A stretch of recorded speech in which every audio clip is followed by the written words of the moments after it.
Semana Santa sa darating na linggo pero meron daw maaasahang ginhawa. Matapos ang ilang linggong walang patid na mega oil price hike, sinabi ng isang oil industry source na posibleng magkaroon ng rollback. Pero para lang ito sa gasolina dahil ang presyo ng diesel, inaasahan pa ring tuloy ang pagtaas. Nakatutok si Maki Pulido. Sa unang pagkakataon sa loob ng ilang linggo, magkakaroon daw ng rollback sa presyo ng gasolina. Sabi kasi ng isang oil industry source, maaring asahan ang 1 to 2 pesos na pagbaba ng presyo sa susunod na linggo. Paliwanag niya, maaasahan ng rollback dahil bumaba na daw ng $4.88 ang kada bariles ng gasolina batay sa Mean of Platts Singapore o MOPS average. Ginagamit ang MOPS sa pagpresyo ng petrolyo sa Pilipinas.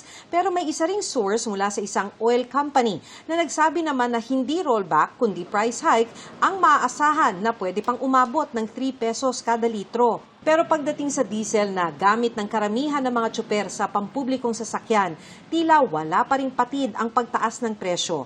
Pero ang pakonsuelo, hindi na ito kasing taas kumpara sa mga nagdaang linggo. Sabi ng isang oil industry source, sa pump price, inaasahang tataas ang diesel ng 5 to 8 pesos kada litro sa darating na linggo. May isa pang source na nagsabing pwedeng umabot ang taas singil ng hanggang 11 pesos. Hanggang kagabi, tumaas kasi ang average na bentahan ng diesel sa Mean of Platts Singapore ng $14.15 ang kada bariles. Ang ibig sabihin ng mga presyong ito, para kay Jay na isang delivery truck rider, malaking bawas sa kita. Balak na kasing magbawas ng biyahe ng amo niya at magro-rotate na lamang ang mga driver. Per biyahe lang po kami. So pag wala kaming biyahe, wala kaming kita.